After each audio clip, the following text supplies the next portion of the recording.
नमस्कार, मैं naturopathy doctor Reena. आज हम बात करते हैं जो पथरी बन जाती है ना शरीर में, वो बहुत दुखदाई है। उसका जब पेन होता है ना तो बर्दाश्त नहीं करा जा सकता। वो आप डॉक्टर के पास जाते हैं, 1-2 इंजेक्शन वो लगाते हैं, तब कहीं जाके आपको थोड़ा-सा आराम मिलता है और आप सुकून की सांस ले पाते हो।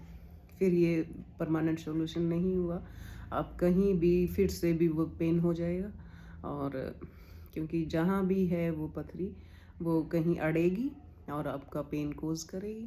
और पेन इतना भयंकर, तो आप किसी ऐसी सिचुएशन में हुए कि डॉक्टर के पास ना जाए तो रोने छूट जाते हैं, क्योंकि वो पेन बहुत अनबियरेबल होता है। तो फिर क्या करते हैं, कई बार ऑपरेशन करवा लेते हैं, फिर से बन गई जी। ऐसे-ऐसे भी देखे हैं मैंने कि जो काफ़ी बार ऑपरेशन करवा चुके हैं और पीछा तो फिर से नहीं छूटता। फिर वो बेचारे ये 3-3 4-4 बार ऑपरेशन करवा के निकलवा चुके हैं पथरी, फिर बन जाती है, फिर बन जाती है। अगर किसी का तुक्के से ये हो गया कि अपना रूटीन ठीक कर लिया और उसके मेन जो रीज़न था कि क्यों बन रही थी पथरी, अगर उस पे काम कर लिया तो वो ठीक हो गए। तो उनको लगता है कि भाई शुक्र है परमात्मा का, फिर नहीं बनी। पर जाने अनजाने उन्होंने उस कोज़ पे काम कर लिया है, उस कारण पे काम कर लिया है जिसकी वजह से पथरी बन रही है। तो पथरी किस वजह से बनती है? पथरी मेनली उन्हीं के बनती है जिनका डाइजेशन ठीक नहीं होता है।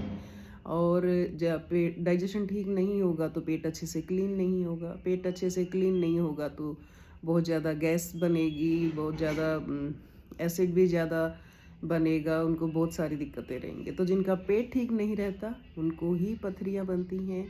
पथरी को अगर परमानेंटली ये करना है कि पथरी नहीं बने शरीर में, तो सबसे पहले अपने काम कीजिए पेट पे।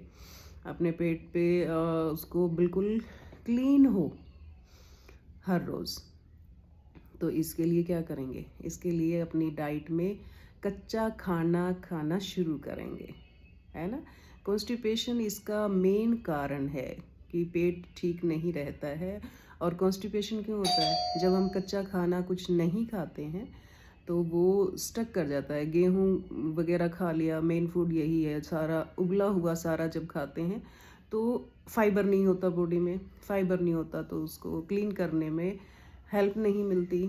खाना बीच में जम जाता है आंतों में, तो उससे कॉन्स्टिपेशन हो जाती है। कॉन्स्टिपेशन हो जाती है तो गैसेस ज़्यादा बनती हैं और उसकी वजह से शरीर में पथरियाँ बननी शुरू हो जाती हैं। तो सबसे अगर आपको ये दिक्कत है, आपके पास पड़ोस में, आपके फैमिली में, आपके रिलेटिव्स में किसी को भी ये दिक्कत है, तो उन्हें बताइए कि सबसे पहले काम करें अपने पेट पे।